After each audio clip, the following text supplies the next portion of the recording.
How many leagues, I mean, what's your winning percentage, or how do you do in these leagues? I mean, I suspect that you're like a very good fantasy football player. Like, are you always in the playoffs, always in the finals type of situation? There's no way she doesn't take this seriously. Of course not. Across the board. Au contraire, mon frere. I hit the point where I'm in too many leagues, so I can only take some of them seriously. And the one I definitely take seriously is the ESPN War Room League.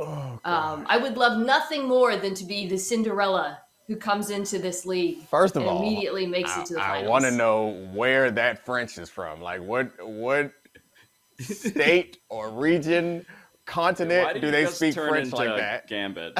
Yeah. And the also, bad Gambit. French. Okay. Also, of the leagues that you take seriously, like, I suspect that you're always top 4, right?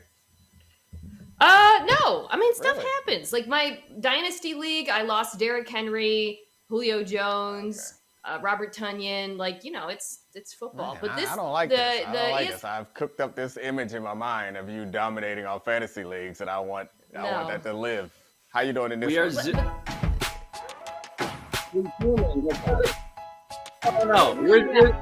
We're zooming right past Domonique, the reality that Mina is in this ESPN War Room That's League, the most important where league. she says that she wants to be Cinderella. And you know who probably wants there to be a lot of Cinderellas in this league? Is her fellow manager in this league, Rex Ryan. Fellow manager makes it seem like they manage one team. They are not. Yeah, we're not. Yeah. Rex didn't make it to the playoffs also. Rex's team is garbage. Say it. He's bad. For those who are just tuning in now, we were talking about how in a tight showdown with Louis Riddick, who is very good at fantasy football and definitely takes it seriously. And I threw out to Twitter last night the truth, actually, which is I was toggling between Nicole Hardman, and Marquez Callaway, and at the last second, I went back to which worked out. Anyways, we should talk about the football and not my fantasy team. We are Nobody talking cares. about football. I wonder for the record, Lou Riddick puts his fantasy record on his resume every year when he's up for a GM job every year. If he's like, you know what, in the War Room League, your boy's doing pretty good. The Jaguars just got a new screenshot from our pal Louis Riddick. Yeah. And by the way, for the record, like we're just gonna also zoom past my whole glass slipper, translucent shoe, Rex Ryan foot joke. No one that was I didn't like it.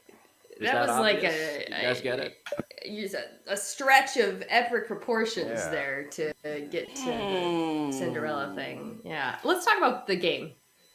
I guess. What do you want us to do first, Alabaster? Pablo and Domonique, can you please tweet out the link to the show so people will watch? I did. I don't. All right, I don't fine. do the show for people. Fine. I do the show for me.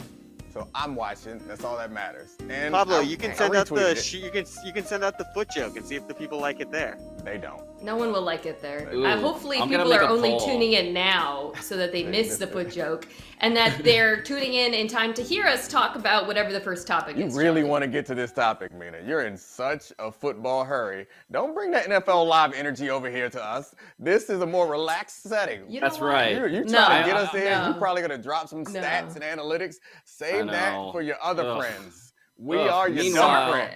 We're your dumb friends. It's called it's called tempo and it works. I'm tweeting out, did you already miss my foot joke? Yes or no at the poll. Followed by, if not, did you like my foot joke? Yes or no? There Don't you do go. that. It's not Right, going to go well for you. All right, guys, you ready to go? All right. I guess. Okay, so Pablo and Domonique, got a question for you on this one. What was the big story coming out of last night's football game? Patrick Mahomes or Brandon Staley being too aggressive? Why did you say Pablo and Dominique? Is what I want to know. Because he knows we love that we're going to talking give you the about good stuff. this topic. I mean, I feel like Mina's going to suck the fun out of it, so I'm going to beat her to ruining this topic by wondering, do we know what happened with Parham yet? Like, is he okay? Are we going to get an update at some point? Does anybody know? Let's get right to the existential. On your bingo card, existential already checked off. Concern. No updates there. Absolutely brutal way to start that game. And we should come back to it at the end of this topic. So for me, the answer is obviously the Brandon Staley thing. Really? And it's because it's because of how everyone immediately began to turn this into the culture war, which continues to do one thing and one thing only, I think, for nerds like myself, who aren't even all that nerdy compared to the new nerds who know all the nerdy stuff way better than I do. It makes a nerd feel subversive.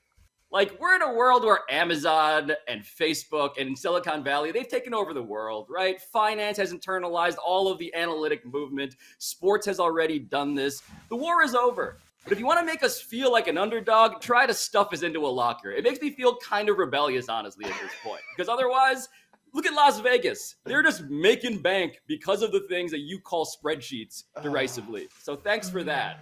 I like feeling a little brave. So are we going to get a Revenge of the Jocks movie? Is that what's going to happen now? Are you implying that the nerds have won, the world is in control of the is being controlled by the nerds, and now the jocks are the underdogs? Is that what you're implying? Or I guess not implying, out saying? Well, oh yeah, Mike Lombardi is going to be accusing other people of stuffing him into lockers. Yeah, who else is on the hit list of guys who absolutely hated all of this Mina? To that point, before we get to the actual substance of the decisions here and whether they were good decisions, I actually think the sands has sort of shifted in this culture war when it comes to football, because the coaches are actually much aggressive than the majority of people who are talking football on TV during the games. However, there's also the internet conversation, which I think is more in line with the coaches. So it's hard to identify like who actually has the biggest megaphone in all of this when it comes to these things and like how much the role of analytics in football. But I want to say there was a moment last week where John Harbaugh talking about his decision to go for 2 was juxtaposed with the commentary on a CBS show. And that was a real like light bulb moment for me when I realized like the coaches are better at talking about this stuff than us. Us meaning like people on television talking about football. We are behind the actual football community, and I think that is kind of weird, frankly. But as far as the football of it all, Domonique, I'll just tee you up. I'll start. I think the important thing here is to not look at this through the lens of the results, and also not in a single game sample. The Chargers have the record they do because they've been aggressive all year long. It's why they won the last Chiefs game, arguably. It's why they won the Browns game. They were successful in the Raiders game. But unfortunately, this only becomes a debate topic when teams fail. The next day after teams go for it, ask, should teams go for it? And are analytics good for football? It's only when it doesn't work. Yeah, I mean, I would obviously I agree with everything you said, except for the part where you're kind of embarrassed that we are behind the coaches. We should be. Like, we are like, why is that? Like, I'm proud of them for finally, and it's not all of them, to be fair, but it's some of them who have finally accepted this and moved in this direction. Like, this is what's best for their careers. This is what's best for the teams. This is what's best for them financially. This is what's best for the players. That's what they should have been doing all along. They figured it out, and yes, please go ahead. I think it is sad that there are people in media who don't understand the full range of how, or don't understand how these things actually work. But I also do think that there is an emotional element to all jobs that has to be weighed. And I do think that that's part of it that we don't know and we don't understand. And I think Brandon Staley, his team believes in him. And they understand and trust him. And that's ultimately, like, if you're going to make any argument against this, you can't make an argument that's based on fact, because the facts, like, obviously land on the argument on the side of going forward in many situations. You will make an argument on, like, game flow and emotion and knowing your personnel, how good your kicker is, how good your quarterback is. All of those things matter. And it's much harder to calculate those things based on big overarching statistics that take into account everything in the history of the game. Along those lines, the human factor of it all. So after the game, Keenan Allen said, yeah, I love it. Let's go for it. Put it in our hands. To which, I think I reply, yes, of course an offensive player wants to go for it. I also think they do believe in Staley and they butt in. But I want to have defense because, I think it's something that doesn't get brought up a lot enough is the role of field position in all of this. And outside of one decision, which was at the end of the half, most of Brandon Staley's decisions came when they were close, when they were deep in Chiefs territory. as a defensive player, do you think that also affects how you view this? No, well, even if it's a turnover on downs, they're so backed up. If we get the stop here, our team can again get back on the field and get pretty good, have a pretty good opportunity to score. Well, way back in the dark ages when I played, that was something that we talked about even before we fully accepted analytics, is when we had guys back there, us on the defense, we knew that if we were not able to convert in those situations, it's fine because we're going to get the ball back in short field and provide short field position. Unfortunately, last night it seemed like Mahomes was able to dig them out of that on a number of different occasions. I think the first drive came off a fourth down stop. Yeah. It was a long drive, but that tends not to happen with multiple drops, right? So, but yeah, you're right, 100%. Yeah. That doesn't usually happen. You like that, and that one drive, but other than that, they I think that got stops. When people get caught up on talking about this, is when they think about the fourth down situation as one play and not think about it in the entire game. Again, the one right before halftime, like that's worthy of being criticized. Like 100%. Get those points. But the other ones, it's like a field goal is a good result. A touchdown is a great result. Fourth down and turning the ball over on the 5-yard line, that's a fine result because it's an awesome situation to put your defense and special teams in. But I do think there's this real, and we'll get back into the football specifics of this. I do feel like all of this is occurring though in this framework where the other side of the argument plays the result. Not only because it is impossible to convince human beings, it turns out, to value process over result. I have been trying to sell people a slogan along those lines for years. Hasn't worked. But even more than that, it's the fact that, hey, we should get our time for a parade too. You guys are going to spike the football when this stuff goes right. When it goes wrong, we jocks don't want to hear about probability. Because probability just means that we can't criticize stuff based on outcome, which is the entire reason I think sports provides an emotional safe haven for a lot of people, is because they get to do that very thing specifically. Can I dig through all of Pablo's foolishness and give you one good point? Because, well, the first point I'll make is, even if the nerds won, it's clear that you're still a nerd because you don't even know how to win. Like you won. Why are you trying to pile on? And to a point that you're making that you, obviously not me specifically, but you broadly. No. Like the Vosotros, plural you in Spanish. No. Yeah. Two. I do think that, stop. You are a problem, a menace for this program. I do think that the people who are the crowd that we've imagined that we're here arguing with, even though they're not here, they do not respond when they're wrong in the same way that I think that the analytics community responds. So like if you go for it on fourth down and you fail, most of us who believe in analytics, it was the right decision.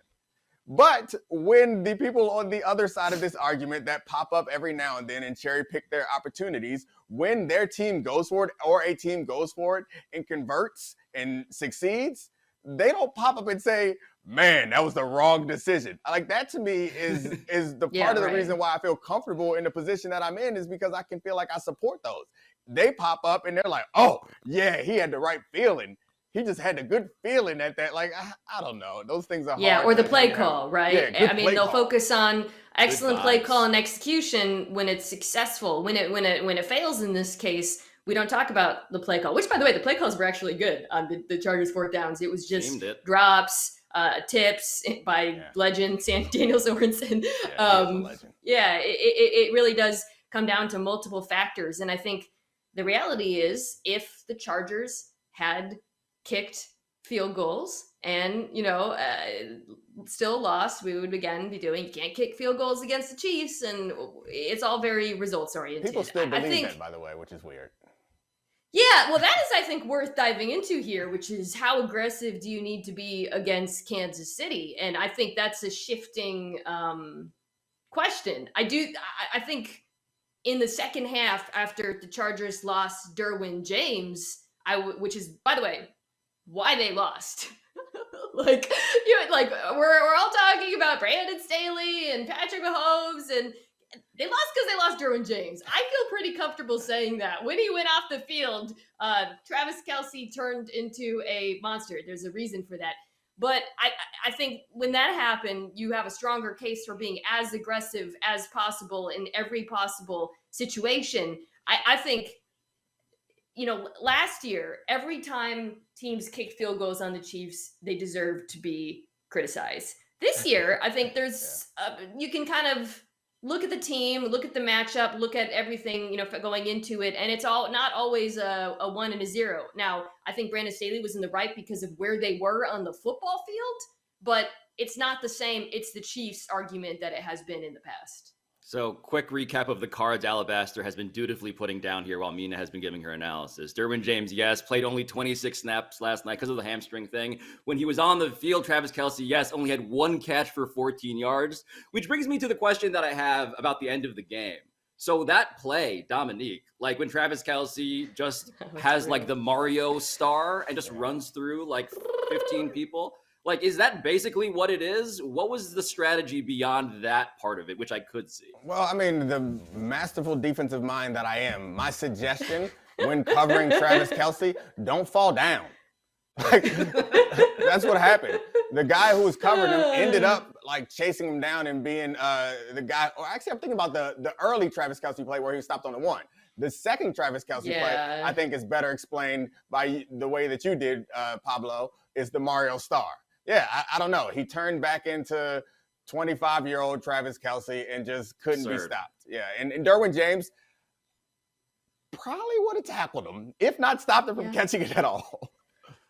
Yeah, which then raises the question that we ask every week on schedule: is the Chiefs' offense fixed? And I think my answer to that is the Chiefs' offense is not and may never be what it was last year because of the way defenses are playing them. What they are right now, however, is an offense that's still capable of hitting high highs. Like what we saw last night was that Patrick Mahomes is somewhat inconsistent, I think, compared to his MVP season, but still capable of making holy crap plays and doing it in clutch situations to win the game. With the improvement on defense, I think that's enough to make them contenders. They're not a consistent buzzsaw, but they've got a quarterback who can still make the impossible happen, and a tight end who is happy to be on the receiving end of it. So I guess the question then, just to be dutiful as well on my end here, is what do you make of the Chargers? I mean, does this feel like a team that should come away from this game feeling like, you know what? We feel good about ourselves. We did not. I mean, I guess the other question is, do we want to complain about overtime rules here, right? Because part of the calculation about how you feel if you're the Chargers is, well, you didn't give us a shot at the very end. And Justin Herbert, who was maybe playing better than Patrick Mahomes last night, he didn't get a chance to have his revenge. So how do you feel about that, Domonique? Shaking your head already? No, I'm not the Charger. If I'm the Chargers, I'm not walking away feeling like this was some sort of great moral victory. In large part because Derwin James is gone, but I guess he's often injured, so that's nothing to get too upset about if you're a Chargers fan. This is just like, sadly, par for the course. Like, they should be accustomed to compensating for a missing all-pro. I guess we're going to call him a safety, but he's really just an all-around awesome football player. But I do think that I require some sort of track record, and I think that's part of the reason why I still fear or respect at least the Kansas City Chiefs as a threat in AFC, despite the fact that their offense is not what it once was. Is like they have a track record with guys that I know how to get it done. The Chargers don't have that. They don't even have that in recent weeks. Like, they lost to the Broncos a couple weeks ago. Like, they got lucky, honestly, and Chase tipped the ball back so that they could beat the Bengals. I think the other team they beat was the Giants. Like, they are a young team that plays that way and fluctuates. So no, like tonight last night, while it wasn't unexpected, I wasn't surprised. I'm not ready to raise them to the upper echelon of the AFC, a place where I think that the Chiefs belong, despite the fact that they haven't been as dominant as we've come to expect them to be. Yeah, I just don't think the Chargers are deep enough right now. You saw that. They're a team where if you lose one player, it does kind of come crumbling down. Defense, pass rush is still inconsistent. And of course, we've talked about James. I think you feel confident at this point that you have one of the quarterbacks in the NFL, however, and that makes you feel like while you are not deep enough to believe your team is a Super Bowl contender, you also believe you can probably win any game because of that quarterback. I think that. Forget Chargers fans. Yeah. I believe that. I think the true losers of this are Broncos and Raiders fans, because holy crap. Imagine watching that game. That division. Ugh. Then looking at your team and just processing all of it. I would just feel terrible if I rooted for one of those teams. Yeah, so the only knock on the Chargers, it sounds like, is that both of you guys could use some more sample size. That would help instill confidence. Incidentally, that is how I feel about the poll I posted that I mentioned earlier. I'm trailing 62 to 38, no to yes, but only 86 people have voted. So I'm going to hold out hope in the way that you might if you were the second team in the AFC West. I feel like most of the people who voted didn't see the joke. So. No, actually, people responded 59.4% yes. They did already miss my foot joke. Majority yes, that's right. There's time for the replay, is what I'm saying, Alabaster. Hey, I do want to get back to the Donald Parham stuff before we move on, because we might be the only place that does. Yeah, fair. Domonique, this is...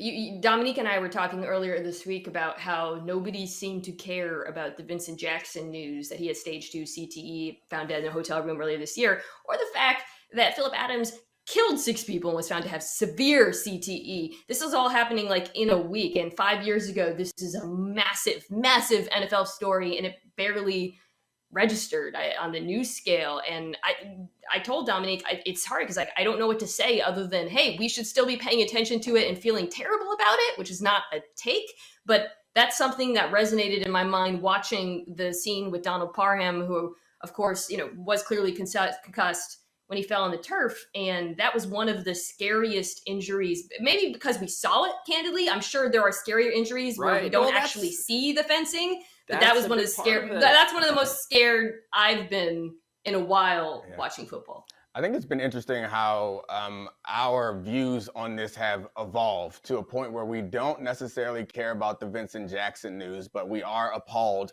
when we see someone get hurt in a way that Donald Parham Jr. was hurt. Because 5 years ago, 10 years ago, 15 years ago, obviously, we are not nearly as taken aback by these type of hits. So somehow we've gotten to a place where the NFL has conditioned us, and football in general has conditioned us to be upset when we see stuff like that, but not care so much when we see the results. And I think to the point that you were making, Pablo, is we don't know if it's those, or actually we do know that it's those big scary hits like that are not nearly as much of a problem as the repetitive subconcussive things. On the lines. As much as we try to make this game safer, and as someone who played the game prior to this information being public, as much as we try to make the game safer, we have to understand that this game is not safe, and we're not sure the bargain, the players,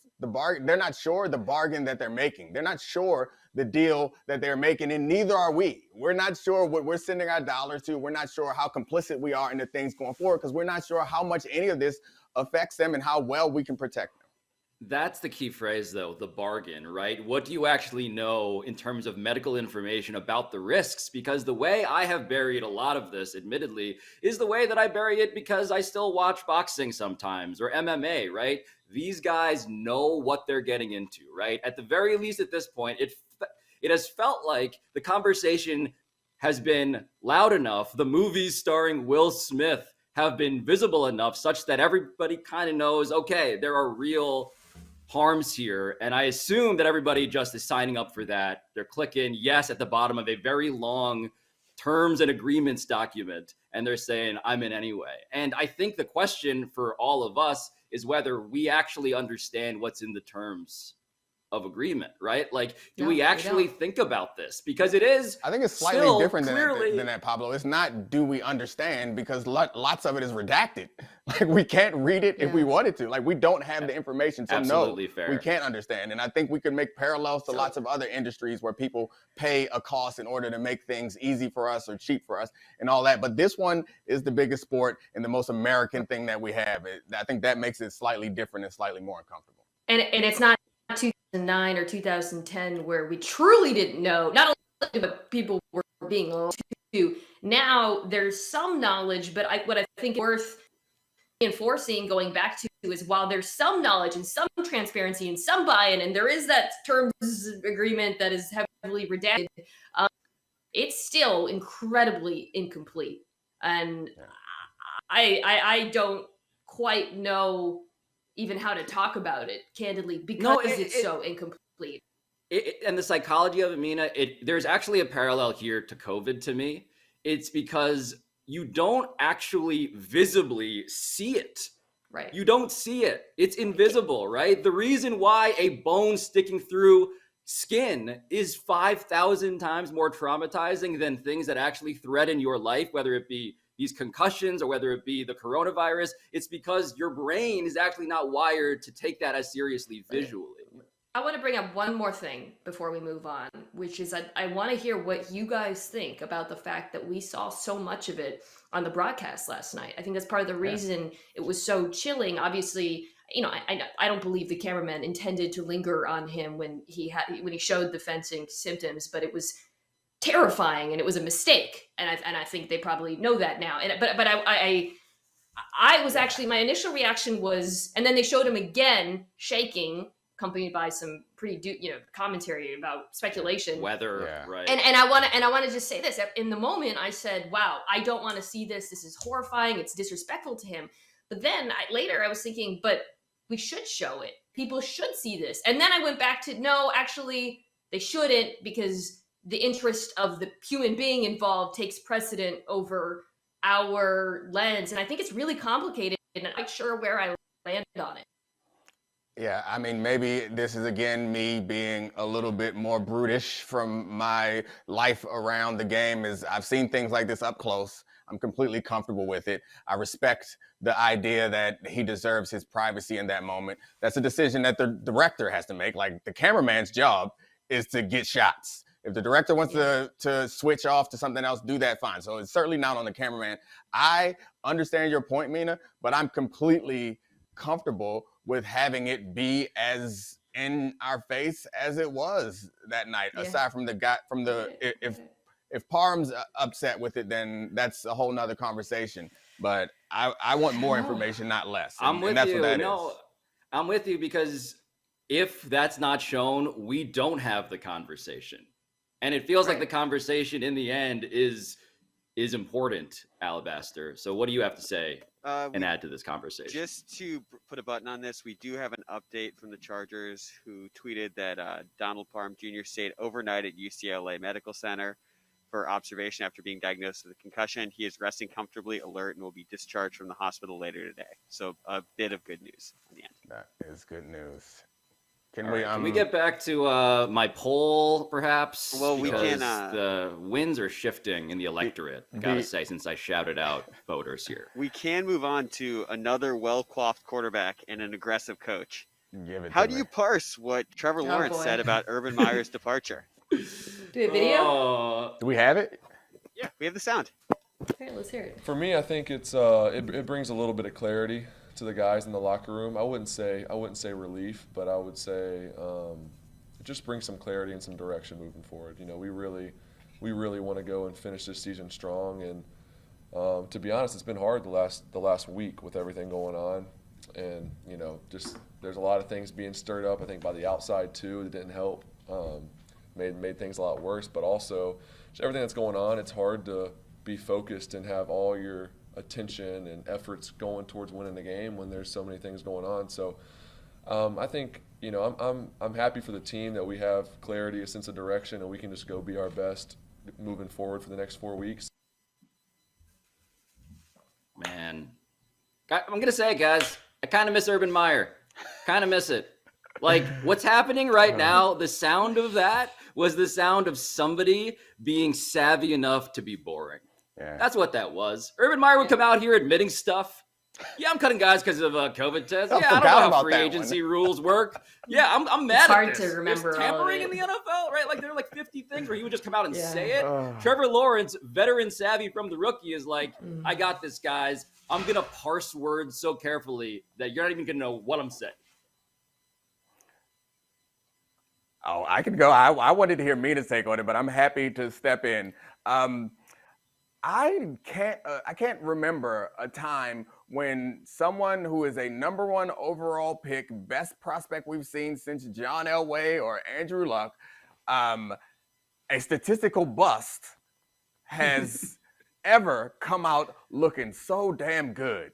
Like Yeah. this Oh. is He's incredible. like a fan blowing his hair in the wind, basically. He Yeah, looks I wasn't even amazing. I didn't even all of make it, it though. to the hair The energy, and him yes. just Yeah. having just flawless skin. Like that just was not a part of the analysis. Just in general, isn't he coming off of like a 4 interception So, game? And we're like, he hey, is. Yes. that guy looks like a leader. Love to get behind Yep. that guy. You're setting up my take perfectly, which is I actually think Trevor Lawrence is under more pressure for the remaining games than he's been under the entire NFL season.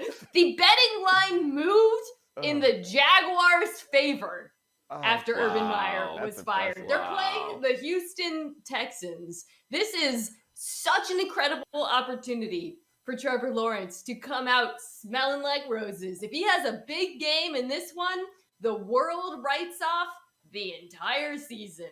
And if he's Yep. bad, I don't think anyone will notice because it's the Texans. I mean, But if- if he's good, it's a huge story. If he is amazing and he ends up going in the Hall of Fame, we're going to recap his career, and this is going to be chapter 1. Urban Meyer derailing the early part of his career. Urban Meyer needs to he needs to take a break, go away, then go on a media campaign and say, no, this was part of the plan. You don't need an offensive line to protect your quarterback. You need I an developed incompetent him. coach So Yeah. to yeah. protect You know him what from they're- the criticism is while what you're he's saying. while he's developing and getting better and being terrible on the field. You need someone to go and take all the arrows for 13 games. Yes. Adam when there was Gase one- just smashed like on that. when there was one set of footprints, it was then that Urban Meyer was carrying you. Correct. He gave himself up for the greater good. He just curled up into a ball to be a stepping stone. Good for you. Good for you, Urban Meyer. Just a jacket over a puddle. Thank you, Urban Meyer, for your chivalry. Over a puddle. That's perfect with the hair and everything. Oh, gosh. So Mina, there was some real strategy here, though, in terms of how to talk about this, because I believe there was a debate, like among the guys who were talking, like, first team reps. I forgot about that too. Sorry. oh yeah, no, when they traded, when they did that to ostensibly forgot boost about Gardner that one, too. Minshew's This value, is like and then when traded you Gardner need Minshew a for a 6th recap rounder. of like a TV show where a bunch of crazy stuff happens, like over the course of multiple seasons. I did that when the new Narcos Mexico came out because I wanted to remember everything that happened the prior season. And I was like, oh shoot, he was forgot about that. It's like Forgot about with that. it's like with 3, Succession. wow. I'm not Yeah. I'm not gonna spoil Succession, but like there are like some surprising things, and then you look back over the season, like, oh no, they were breadcrumbing it the whole time. Urban Meyer has been breadcrumbing this fire since he got hired. He's just been showing us the whole time. So admired Tom in this analogy. That's not a spoiler. That's not a spoiler. Wow. No one He get is mad not. at us. Wow, No, he is not. He's Shiv. He's Shiv. Um, Urban Meyer is definitely just Shiv. to actually to tie a bow on this, Trevor Lawrence has always been an incredible public speaker. He was an incredible Yeah, speaker right. in college. What's going on with COVID and protests? justice, he yeah. was social justice, and he was, and the coaches were kind of iffy on all of it. He came forward and I thought pretty eloquent on all of those matters. So I'm not surprised to see that he chose the right word here, which is clarity. Like that is such a good value neutral word Mina, where it doesn't look he like he's chose- throwing Meyer under the bus. Yes. Like that could not be more focus group and it's not. I'm sure he came up with it himself, Yeah. but it's the perfect word. Perfect. No, he focus grouped it and in his brain and came up with the word focus. Focus and clarity were the terms. They rejected relief. They were asked, "Hey, do you feel relief at this?" They were like, "No, we think it's focus," which again is just like, come on, man. That is beautiful, beautiful marketing. I want to know how it must feel for Trevor Lawrence to be more mature than every coach he's ever played for. Like, I feel like Trevor Lawrence was more mature and more worldly and smarter than his all-time great college coach. And now he is faced with another all-time great college coach who he happens to like. I think that when people have success, obviously not, I think that I know when people have success, we assume that they are well-rounded and reasonable individuals, but no, these football maniacs never read a book. Never think about anything out, or a book that's not about football. Never think about anything outside of football. Don't have conversations with anybody other than other football maniacs. And Trevor Lawrence clearly has like gone to class once or twice, met a couple other people, talked about some things, and considered something other than touchdowns and interceptions. Well, remember, Mina, Trevor Lawrence talks to his brother. And if you forgot who Trevor Lawrence's brother is, hold on, I'm going to pull up a photo of Chase just so people remember. That was because shocker. Chase absolutely reads books to completion and enjoys them. And I think that does help when you create a social network of people you talk to and hang out with.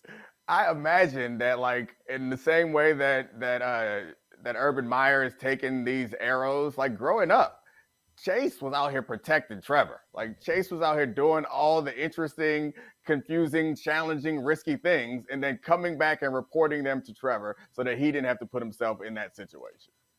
Absolutely. I feel like There's every so many good pictures superstar jock quarterback needs an artsy sibling, not like another athletic sibling. Agreed. Well-rounded. Somebody who's definitely done psychedelics before and then talked about questioning religion afterwards, as Chase Lawrence literally has done. He looks identical to my cousin who spent years traveling around the didgeridoo.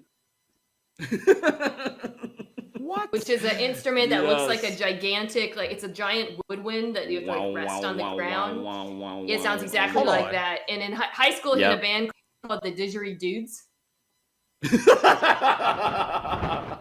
This is the actual, you actually have a cousin who... Mina's cousin, come on, Debatable with your didgeridoo. I'm not photo up, but he looks exactly like Trevor Lawrence. Do the Debatable theme song using your didgeridoo. Yeah. I come from Northwest people, Dominique. I demand pictures. Northwest. I demand pictures. Oh my gosh, this is just Mina wearing glasses with a Can I say one other thing about the Urban Meyer thing? I actually... the obvious takeaway from this is don't hire a documented a-hole. I think that's pretty obvious. But I actually come at, like, I don't know, maybe if I'm being a little bit too prisoner of the moment with him and some of the weirdness with Matt Rule, but I'd be pretty wary of hiring a college guy right now. Like, it is so obvious that the skills taken to succeed at that level are the management skills, the soft skills are so different from the ones it takes to succeed in the NFL.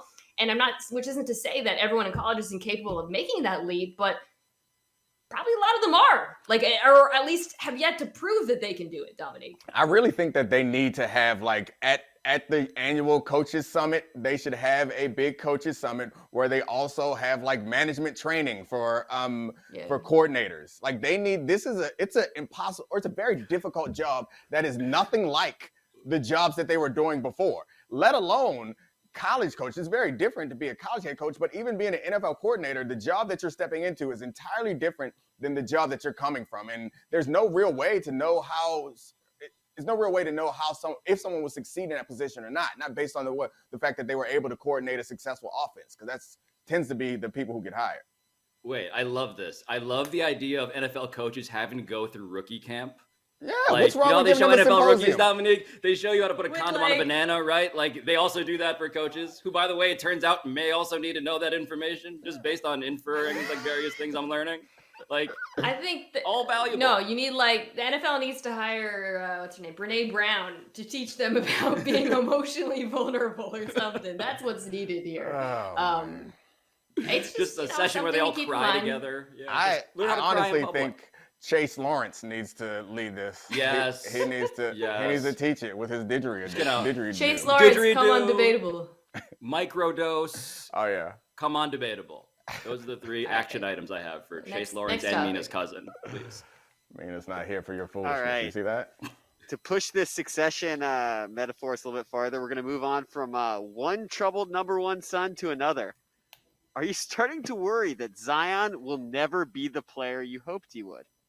If you have not been worrying about this, you have not seen Zion Williamson recently. And I say that both on the superficial level of, wow, he seems to be out of shape, but also in terms of like the articles coming out around Zion Williamson now, because he apparently had to get a biologic injection into his foot because his foot was not healing well enough. These are all like really big alarm bells for anybody who plays basketball, let alone is like, supposedly somebody who relies a lot on jumping up and down as well as anybody has ever jumped up and down before. But yes, a regression in the bone, healing of his fifth metatarsal.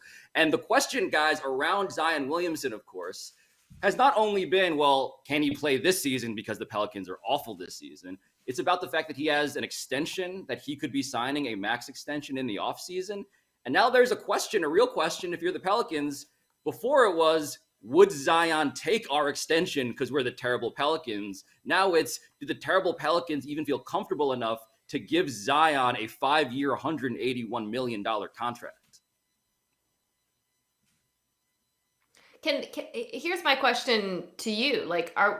So Joel Embiid, this gets brought up a lot, played less basketball than Zion Williamson did during his first few years in the NBA, then comes back. He's awesome. The Sixers give him that extension, but they bake in a lot of injury protection. Do you think Zion, do you think that's too risky? That sort of deal, like a Joel Embiid style deal where you've got injury protection baked in for the team? You don't have a choice. Domonique? You don't have a choice. Pay him. You have to. If your goal is to win a championship or to be competitive in NBA, you need someone who is somewhere around Zion's talent and impact on the game, his ability level. You need that person. Those people are very hard to find. Figuring out a way how to help Zion stay healthy is a very difficult task. That seems easier to me than drafting another Zion or trading for another Zion. So I'm sorry, I understand the percentages, or you could make some sort of probabilities of how healthy he'll be or how many games he'll play or whatever going forward. I promise you that probability is higher than the probability that you'll find someone as talented or more talented in the coming years to be able to come to your team and play going forward. It's a risky bet. It's a gamble. But from a decision-making standpoint, it seems like the obvious decision is you put in all the money and then you use a bunch more money to try to figure out how you can make this career work for this man. But this is the trick, right, Mina? Because if you're a team in a market like New Orleans or a market like Denver, for instance, right? Look, there are 3 ways to get players in the NBA. You can either draft them, as Domonique alluded to, which is a literal, roll of the dice. You can sign them in free agency, or you can trade for them. It's the easiest to draft them, which speaks to how hard it is to acquire them if you're in one of these sort of mid-market places. Denver faced this question. And what Denver did with Michael Porter Jr., who had back problems very famously, was, you know what? We saw enough from him last season such that we'll give him the max extension. And he has been injured and will not play another game for them this season. That is their roll of the dice with this. If you're Zion, though, I think the other part of the math here is, keep in mind, everything we've heard out of New Orleans is that he does not want to be there in the first place, right? He has been doing lovey, starry eyes at New York.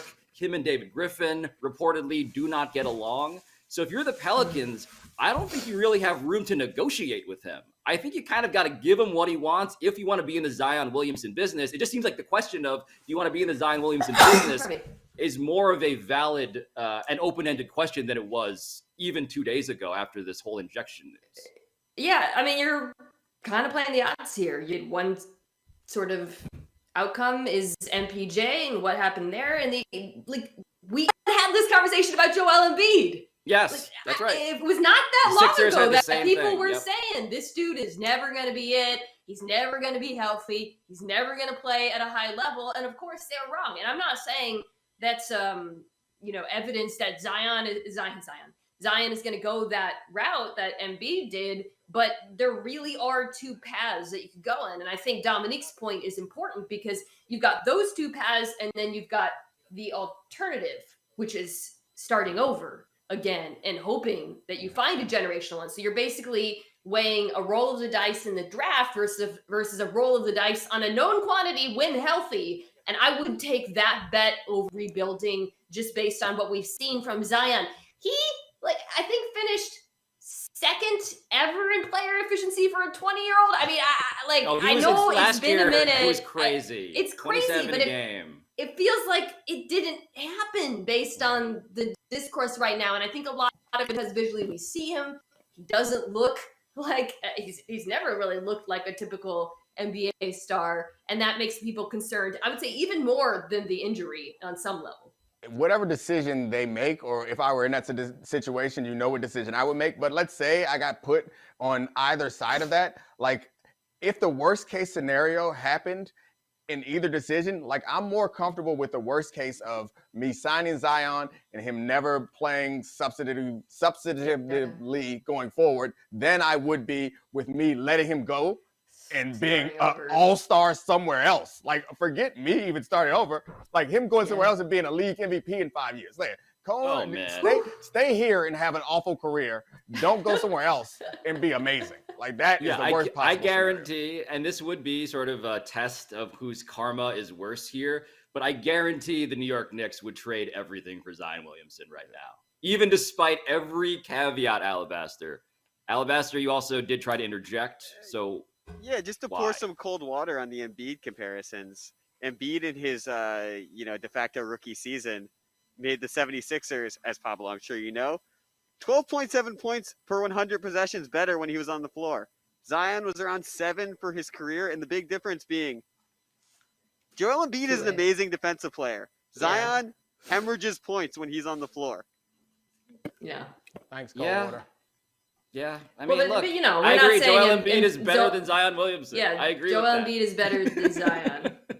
But I also Zion don't Williamson know... is still a superstar. Joel Embiid is like 5 best players in the NBA, Yeah, I Healthy Zion has the potential to be a top 10, 15 player, no doubt. No, I mean, it all reminds me of that famous saying, right? Uh-oh. Tomorrow is not guaranteed. The past is history. The present... Oh, no, I messed it up. The present is Next a topic, gift. please. That's why they call... Oh, no, now is a gift. That's why they call it the present. Wise words. I'm good on Wise words. You're like, you know what that reminded me of? When they put a quote from Justin Herbert during the game last night, and it was like a Socrates quote or something. They were like, Justin Herbert. I don't know why that. Fool me once, shame on me. Fool me twice. It was like the more something George like W. the Bush. more. It wasn't a Socrates quote. It was like the more I learn, the more I know nothing. Justin Herbert. It was like the Michael Scott Wayne Gretzky thing. All right. Anyways, keep going. All right, guys, you guys ready for Who Done It? We'll give you quotes. Sure. You tell us who done it. First quote. Anything with the player behind it, I'm the best in the world. And your choices are A, Bo Jackson, B, Michael Jordan, C, Scottie Pippen, or D, Anthony Edwards. I heard this one. Yeah. I do know this one. I didn't hear it. I just knew it was Anthony Edwards. I'm cheating, but yeah, you're right. Statistically speaking, it is also Anthony Edwards, Alabaster. Final answer, yes. The thing about Anthony Edwards in this is because he's such an obvious troll, no one is mad at him. Like, you know what I mean? It's one thing. I don't think he is a troll, Mina. I don't think he is. I think Anthony Anderson or believes Anthony Edwards, all of it. Yeah, is being completely genuine. I don't think that's a troll move. Like, you've heard him talk before. This man is dripping confidence, and I love it. Didn't he say he could beat Michael Phelps in the pool or something? I love that was my favorite one. Anthony Edwards came into the NBA saying before the draft that he didn't really like basketball. He was like a really and he great went number player, one right? overall. Apparently he is great at backflips, bowling, hockey, baseball, tennis, swimming, lacrosse, golf, cooking food, and trash can ball if you listen to Anthony Edwards. The one, so he said hockey. That's the one you got to be careful with. I did a story, I want to say 3 years ago on Jalen Ramsey, and he said a bunch of things that made a lot of people mad about other quarterbacks, but nobody got as mad as hockey players because he said if you gave him 6 months, he'd be in the NHL. And hockey, the hockey community does not take cut to diminishing their accomplishments. That's how they viewed it. I think it did end with him going to a Predators game, though, and being like an honorary captain. So, it could work out for you. I want to see that version of The Blind Side, personally. Is that how Damian Woody, by the way, wound up an Islanders fan? Is that how that happened? I still don't know what the deal is with that. Why couldn't he just have grown up an Islanders fan? He just is an Islanders fan. Yeah, it's a weird thing, huh? You can't wrap your head around it. Cut that part out of the podcast. Next question. I don't see color. Alabaster? Do you guys want to hear from Anthony Edwards? Do we have a sound? Sure. Oh, yeah. Anthony's the best baseball player, football player, skier, curler, walker, runner. Anything with a player behind it, I'm the best in the world. Oh my God. Wow, from off screen. Yeah. I want to Another revise. veteran savvy. He's not a troll. He's like impish. Like he's like a Loki type, you know, bringing A some trickster Marvel god, synergy. if you will. Yeah, he is. Like, so I think nobody's angry at it because it's he might believe it. You're right, Domonique, but it feels good natured. I don't think the Jalen Ramsey comments were similarly good natured or received that way. That's an interesting thing to dissect. Like I'm trying to think quickly. I can't figure it out right now. But what has Anthony Edwards done? Because he's not that different from many of the people who are hated for doing these same things. I'm not sure what he's done. Yeah, in or fact, said in or He's what fact- him. very funny. In some ways, He's he's very the opposite charming. of Loki, though, because Loki, like, there's a multiverse of Lokis in which they're all good at Wow, different sports. Spoilers. No, it's too late. alert. No. It's been. They've already moved on to Hawkeye. Like if you haven't watched Loki, you're good. I have not seen the newest Hawkeye. But no, Anthony Edwards I've seen is it. I'll not spoil Loki it. because he It's is. not over No, yet. please don't do that. Don't Please spoil don't do it, that. don't Because spoil he's it. all the people in one at the same time in this universe, Alabaster. Yeah. Yeah, I mean, I feel like calling him Loki is an insult. Like Loki is kind of a sneaky trickster. Anthony bangs right on people. There is nothing sneaky about that. That is, he Yeah, comes Loki right. never killed when- Yuta Watanabe. Yeah, when Anthony he Edwards did. smiles, he has a glint, or when he makes these comments, he has a glint in his eye. I don't Okay. know why. I can't explain it, but when you see him, you just smile and laugh no matter what out of his mouth. That's how I feel about Anthony Edwards. Oh, glinty eye. Got it. Yep, 40-inch vertical, high glint factor. It's like an Decent implicit motor. wink. Listen. To Just a quote our buddy perpetual link. Dave Jacoby, Anthony Edwards is the definition of a guy. It doesn't matter what you say, it's how you say it. There you go. Mm. Perfect. Messenger, not message. And Yeah. moving on to Sure. the next one. This one might be about the messenger. I'm ready. Let's do this. I can hand off to Chubb and throw screens all game. Haha! And your choices are Johnny Manziel, Brandon Whedon, Brady Quinn, or Tim Couch. Haha. I think I haven't heard from Brady Quinn since he defended Urban Meyer. Oh, did he do that? Rule him out. Yeah, I did. The one You- person. The one person. It was a conspiracy against Urban Meyer, is I believe Brady Quinn's take on all of that. No. Okay. Deep fix. So this could be any of the other three. Whedon doesn't really talk much, so it'd be one of the other two. I feel like if it was Manziel, I would have gone viral. So Yeah. I'm gonna go Tim Manziel's, Couch. yeah, I like Manziel's a Couch. big LOL guy. I feel like he's not saying haha, typing it out in text. That's right? a great point. That's an old, it's that's a an little older move. Older, yeah. And it's so older that- move, yeah. Tim Couch does seem reasonable by that standard. Yeah. Yeah. Hey guys, should the grass Alabaster. play this game? Oh, good question. At latest count, they had how many positives? Like 20, somewhere between 20 and 25. And Baker's not happy about the testing regimen either. Mina, we taped an episode of Around the Horn yesterday where the quote Right, we had we to did, yeah. analyze was, thank God for Case Keenum. And my entire answer was, thank God for Case Keenum, absolutely, because everyone else has COVID. And then as soon as the episode airs, 5 minutes in, Case Keenum contracts the coronavirus. So not great for Cleveland. Yeah. More importantly, not So great for what's your Tim take. Couch? Your take. Not great. It was, I got, my mentions were full of Case Keenum hive. Just Hey, we did Tim it. Couch on Twitter. Nailed it. At yeah. Tim Couch QB. I'm ready. Yeah, that's not verified though, so maybe an imposter. Skeens, though, not screens. Mm. Yeah. Whoa. He looks, Yeah, wow, I thought wow. that was, yeah. That's the last time I Wow. remember hearing Tim Couch's name was he's swole now. That was like a few Tim years Couch ago. is swole now. Really? It's great deltoids. We're Are those like- what those are? Deltoids. I'm Tim trying to let never it. on his couch. Oh gosh, that was Pablo level terrible. Pablo-ian. How do I catch fire for something that I didn't even say? I don't I know. thought it was pretty good. Not good. Wait, Domonique, tell me if they should play the game because I got. 2 Actually, hours Pablo until I would go have live. said, "Tim, come over to my couch." Would have been Pablo's line, something along those lines. I'm sorry, Mina, I take it back.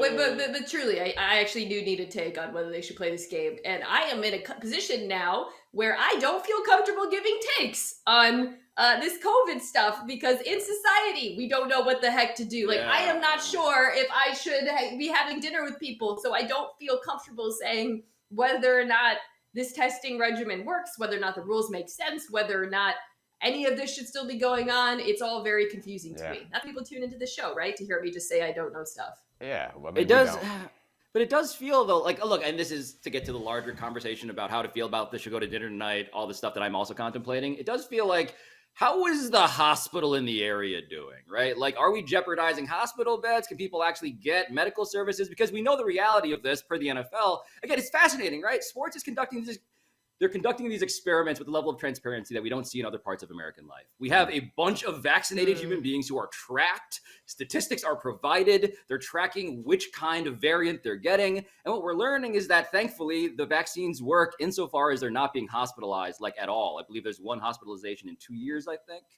Omicron seemingly is not going to put people into the hospital. And so it is about, like, community spread. Are we part of the problem for those who need access to hospitals? And that specific question, unfortunately, I also don't know the answer to. So I could also use help on that take. Yeah, I'm not going to give you anything because you guys said all the stuff that I was thinking. I don't know. Get vaccinated, get boosted, and I don't know. Follow some guidelines. That's all I can say, because there was a time early in this where it seemed pretty clear what we should be doing. It doesn't feel very clear anymore, especially with the changing of the impacts and all that stuff. I'm getting closer to saying something that I don't feel comfortable even saying, so I'm going to stop talking. Something Baker Mayfield did not do when he called out all the COVID protocols on Twitter yesterday. Baker Mayfield needs to go to Chase Lawrence's school also. All right, guys, we have talked a lot today, so we only have room for one more topic. What? Oh boy, talked a lot. Then. A little subtle disdain in that. A little bit of a implied. I know. Yeah. Yeah. Okay, well, last topic. If the Colts beat the Pats this weekend, then blank. Dan Orlovsky's going to strut into the studio on Monday is the actual answer. No, I'm really, yeah. Then Carson Wentz would have only thrown the ball 12 times. So that would be a very short strut. That would be a tiny little baby step strut. He's got those long legs, though. He can make up a lot of ground. I mean, I think that would require somebody to beat the Patriots at the Patriots game, which is good defense and a running game. It's hard for me to imagine that this team can beat them at that particular game because although Wentz is playing better, I'm not ready to go that far. It's possible they could win. I think the difference is the style of defense that they play. I like the Patriots style because honestly, their style is a lot more malleable and flexible to a game plan than the Colts is. I would say this. Yeah, that's a great point. Oh, sorry. Go ahead. Can I give you my less educated football answer, and I'll speak about this just as somebody who has to talk about football in the future. If the Colts beat the Pats this weekend, then it's going to be a lot harder to feel like there's a Goliath in the NFL, right? I mean, maybe it's the Chiefs, sure, but they just played the Chargers in overtime. The Patriots were the team that everyone felt good about, feeling good about. They're back. And if it's not them beating the Colts this weekend, then it feels open to an actually detrimental extent to me. I think that's true in the AFC. I would say in the NFC, I feel like the Packers and Bucks have kind of separated themselves, but I absolutely agree with you. In the AFC, there's an astounding lack of, to use Trevor Lawrence's favorite word, clarity. And I think the Pats losing would cloud that picture even more. I am fascinated by this game. Pats, Colts, quarantine, please, for the love of God, don't see any other human beings. I just went blurry. Because I really, really want to see this football game. I'm really, really interested in this coaching. I think these are two head coaches that are very, very smart. But Domonique, I thought, made an excellent point. The Colts defense, we know what they do. They're going to play cover 2. They're going to play a lot of zone. They're not going to blitz. They're going to try to keep stuff in front of them. We know that. Question is, can the Patriots, can Mac Jones attack those zones? I think they can. I think it'll be interesting. It really comes down to whether or not he turns it over. But on the other side of the ball, huge question mark how Bill Belichick approaches this game. Because I think there's one school of thought that playing the Colts, you want to allocate extra resources to stopping the run. I don't think Bill Belichick thinks that way. I think he is going to be perfectly content to let the Colts run the ball between the 20s, but he is not going to let them beat him through the air. I could be wrong. I'm curious to see, but I love Bill Belichick interesting defense games, and I think this is one of those. Yeah, I think that's a smart strategy. You're right. I think the instinct is to pile the box and make Carson Wentz beat you. But I think when you do that, you open yourself up to high variance plays, like a deep pass interference or one big play, which doesn't require as much effectiveness from Carson Wentz. I think if you want to make Carson Wentz beat you, then what Mina's saying is right. Keep everything in front of you. Once they get in the red zone, then they're not going to be able to run it in from there. There's not going to be a lot of field for them to run stretching plays to give Carson Wentz room. Then that's when you kind of put the pressure on him. He's going to have to convert on third downs or fourth downs. He's going to have to throw into tight windows. That's the thing. As long as you keep them from having big runs, and as much as we think packing the box stops the run, it does, but it also opens you up to big plays in the running game, in the passing game. So if you do load up the box, there's going to be a free person to make the tackle. If that person misses the tackle on Jonathan Taylor, he's out. He's out the gate. Whereas if you try cover 2 or something like that, yeah, maybe he's going to get 4, maybe he's going to get 8, he might get 10, but with 2 safeties back and a 4 or a 6 or a 2, they're going to corral him before he gets 35, 40 on it. And they're fast. Those pass safeties are fast, man. Yeah. Like Kyle Duggar, who's back for this game, they will be happy to use him to stop explosive Jonathan Taylor runs. Domonique, you're so smart. I love it when we agree. You are too. I enjoy when we can have a nice, right, deep guys? football Yeah, conversation. me You too, also Pablo. being I smart, meant to yeah. say you're both of you guys. Yeah. Right. Yep. I meant Pablo, to you're smart Yep, too. I inferred that. So, Love yeah, these so smart. conversations that we have where I also We should say do things this that are more smart often. about football. When can I come on your podcast again, Mina? You am I banned I or something? Am didn't shadow want to banned? ask you because you've been so busy. You got. Yeah, I thought I got shadow banned. You know, Domonique, you've been on I've the been feeling podcast, bad but people asking haven't been you. able to listen to it because, Yeah, big you're right. tech is preventing us from actually seeing your work. I didn't want to go on your podcast until today when we had another one of our smart conversations. And on your podcast, guess what? We won't get interrupted at all by anybody. Wow. Pablo, you can Wow. also come on. Ever. So, unfortunately, I believe it's 38%. But there's still time. Still about a second. Nope, now there's no more time. Oh, Polls are closed. this is fun. Enjoy your weekends, guys. Be safe. Bye. Rex Ryan, I love you. What does this have to do with anything? You know. Oh, gosh. Take